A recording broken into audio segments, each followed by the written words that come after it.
Tac. Je suis pas aussi à l'aise que toi. Hein. Bonjour. J'ai 14 ans. Oui.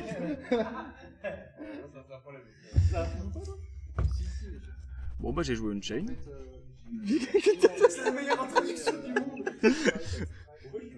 Bah voilà, je suis là. Bonjour. J'ai gagné le tournoi. Voilà, c'était cool. J'ai fini en X1 au round. J'ai perdu contre un miroir, c'était cool. Et voilà, après je sais même plus contre quoi j'ai joué. Ouais, j'ai joué contre toi qui jouait Invoked. C'était cool. Eh oui, c'est ça. Bon, on l'a vu deux fois en stream, donc voilà. Donc ouais, on va pas traîner, on va faire direct la deck profile. Hein. Bon, je sais pas. Attends, il y a une question. On va la poser après ta question, parce que du coup là on est vraiment CY. Donc du coup en starter, ça, je pense que c'est normal là. Vraiment, le support il est vraiment fumé, je comprends pas, mais bon c'est tant mieux, hein, le deck il est trop fort. Je joue 2 Sarama, un Rakia avec le package. 2 Sarama c'est pour le grind, même si je peux me démerder pour récupérer mes monstres, etc. Je préfère 2 Sarama et une seule Rakia parce que c'est pas utile en soi de jouer plus de Rakia que ça. En chien, je joue celui-là, donc là il est vraiment broken celui-là, vraiment. Lui, je le vois pas le cut, je le vois pas à 2 non plus, il est très bien à 1, il fait vraiment le café, et puis à 3000, il se garde 1, il détruit une carte sans cibler, c'est vraiment une dinguerie. Je joue une fois Shiyama, pareil, support vraiment trop fort, ça fait des combos vraiment pour claquer le DDD, vraiment incroyable. Et il y en a beaucoup qui le jouent pas, mais moi j'ai essayé quand même de jouer l'âme du désastre, parce que vraiment je la trouve vraiment très forte. Surtout en go second, et surtout contre cache en fait. Contre cache en go second, si je joue sous shifter et tout, c'est vraiment la seule carte qui permet de jouer. Donc voilà. Hop. Oh, il y avait une question en fait.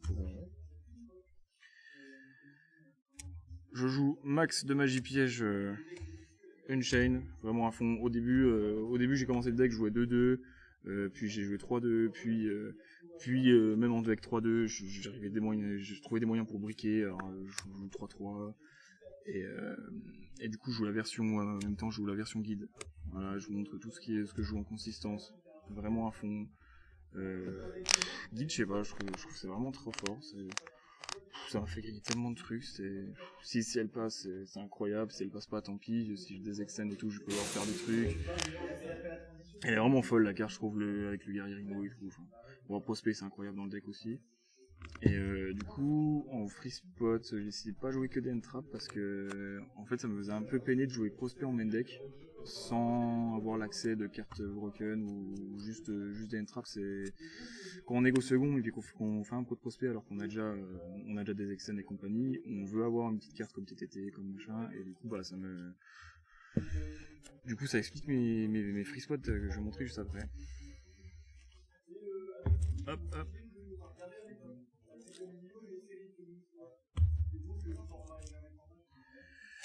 Donc je joue quand même 3 drôles parce que j'avais peur des combos synchro, j'avais peur de pas mal de choses, même de ce qu'il y a sur le tapis. Enfin, j'avais peur de pas mal de choses, je voulais pas me faire piéger non plus en me disant je joue pas trop d'entrap et je me fais piéger, je voulais mettre drôle pour sécuriser un peu tout le lot, et au final elle a pas été mauvaise du tout. Donc je suis plutôt content. 3 H parce que elle touche tout quoi, donc c'est classique. 3 books. Je joue pas l'éclipse, je joue que celui-là parce que l'éclipse, je sais pas, j'ai du mal un peu avec, mais juste déjà les 3 books comme ça, c'est déjà assez suffisant. Contre Cash, contre Purly, et même du coup contre plein d'autres decks, au final, c'est une bonne carte, une très bonne carte. Elle m'a fait, pourtant j'ai pas croisé de Cash ni Purly, mais elle m'a fait pas mal de games finalement, main deck.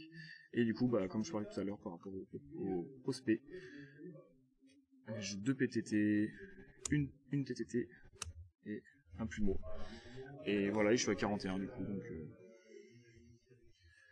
voilà, le deck tourne très bien, j'ai pas briqué souvent, voire jamais en fait. Donc je suis content du deck, il tourne bien.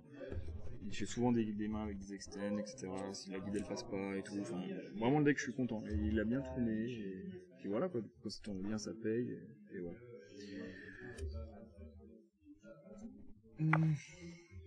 C'est l'extra deck. Ouais, c'est l'extra deck, il est un peu classique. De rage, de Yama.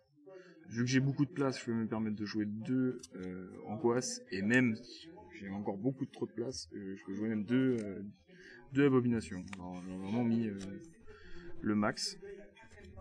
Avec ça, je joue l'autre meilleure carte, le DDD. Il est vraiment incroyable, lui, vraiment. Il est incroyable, vraiment, j'ai rien à dire dessus. Ensuite, là, ce qui est un peu useless, useless, on va dire. Non, c'est très fort, mais par exemple, Licorne, très forte. Je l'ai fait souvent, avec l'âme et tout, ça fait des trucs pas mal. Mooncracker, démon générique. Je vais pas mentir, j'ai jamais fait du tournoi encore. Je pense que c'est les meilleurs dans la version Evil Twin parce qu'il y a plus d'extend, etc. Là, je suis jamais parce que j'ai de la place et ça peut me sauver une game sur 100. Je l'ai pas fait du tournoi. Access Code, donc les parcours je les fais souvent quand on finit avec des setups où on a plus que celui-là sur le board et l'adversaire reste plus qu'un monstre, etc. On a un pot grind, je fais effet, hop, Access Code et après ça fait des chocs à pic. Je joue la goddess parce que elle tourne autour de la lock et les démons et du coup ça peut me débarrasser des trucs un peu chiants. Vu qu'il y avait un peu tous les decks, j'ai un peu peur de me faire lock sur des trucs un peu chiants, vu que le deck en soi, il y a des monstres comme la chimère, s'il y a une chimère avec une poly dans le cimetière, le deck passe pas. Donc on est obligé de craquer ça si on veut essayer de gagner, quoi, donc c'est compliqué. Et le Zeus, pareil je l'ai jamais fait, mais bon c'était des setups ou contre cash, hein, donc avec PTT, TTT, essayer de le faire contre cash, etc. Et du coup je jouais quand même, vu que je joue Zeus, je voulais rajouter une X63, alors j'ai pas la X63 DDD, du coup j'ai joué le temps de scale. Pour une X63 pour faire dans des trucs un peu bizarres, énorme guide effet, de niveau 3, bam, Zeus, j'ai jamais fait. mais ça a le mérite d'exister quand même, on a de la place avec ça, on va pas se priver. Hop. Merci bien les refs. Du coup, side deck, je joue 3 entraps en side deck, c'est 3 nibs parce que contre tout, contre pas mal de choses. Je voulais pas le jouer main deck, au début c'était main deck, pas main deck, mais finalement je l'ai mis en side. Parce qu'il y a trop de decks qui se la mangent pas et c'est trop une carte morte. J'ai hésité entre side roll et j'ai préféré de roll quand même. Donc 3 nibs, 2 storm.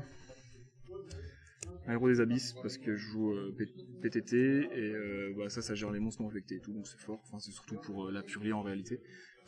Purlier en stand-by, il fait effet pour draw 3 ou 6 là. Et après PTT, ça, et allez, envoie ta tower et puis après on peut essayer de jouer quoi. Donc c'est cool. 3 cyclones. Je les ai mis au dernier moment parce que je savais pas trop quoi mettre, mais au final c'est la carte que j'ai la plus side je crois. Et ici, contre tous les match-ups, en réalité, elle m'a fait pas mal de games sur des Onyx, sur un peu tout, en réalité, même des tirs, etc. Elle est vraiment forte. Et du coup, 3 barrières d'hymne.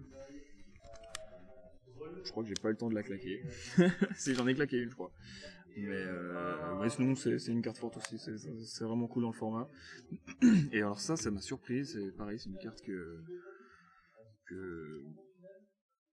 c'est une carte que je pensais pas mettre, mais j'avais de la place et je savais pas trop quoi jouer. Je me suis dit je vais la mettre, quitte à avoir un package ça plus roll. Et au final je l'ai beaucoup side et je l'ai beaucoup topé et il m'a fait beaucoup gagner quoi. Parce que c'est à chaque fois que l'adversaire ajoute une carte à sa main depuis son deck ou cimetière à sa main, moi je draw un, donc c'est vraiment, ça me fait pas mal de CA pendant tout adverse. Les gens jouaient quand même malgré ça. Et moi j'étais content, je trouve. Et donc voilà, c'est la petite deck profile de la première place à son tournoi de Zinzin. Donc venez tous faire la prochaine édition, c'est vraiment cool et tout. En vrai c'est un tournoi sympa, on se le matin, on bouffe le midi, En vrai, c'était super cool. En vrai. On a le temps pour tout. Ouais, c'était trop cool d'avoir TPK en finale. Surtout, je connaissais le deck, je connaissais le match-up, quoi, mais. En vrai, c'est trop cool de le voir. En plus, il joue bien et tout. Et franchement, non, il était vraiment expert du deck. Hein. Quand il expliquait et tout. Pas mal, pas mal. Non, j'ai pas affronté de Lab. Bah, Lab, pareil, le match-up il est ok. Hein. En vrai, sauf si des fois Lab il peut me piéger avec des virus alors que j'ai ma fouille de magie, mais sinon, pour ça va, le match-up il est pas mal. S'il est encore là, je peux lui demander. Ouais. C'est bon pour toi? Ouais, c'est bon pour moi. Et ben merci encore à Raiden, à tout le monde. Félicitations mon gros. Ça c'est le C'est grave champion cool. du monde les gars, vous savez Ouais. pas mais ça c'est l'avenir de Yu-Gi-Oh là. On verra, on Là verra. vous savez pas là. Merci beaucoup Dodo. Allez.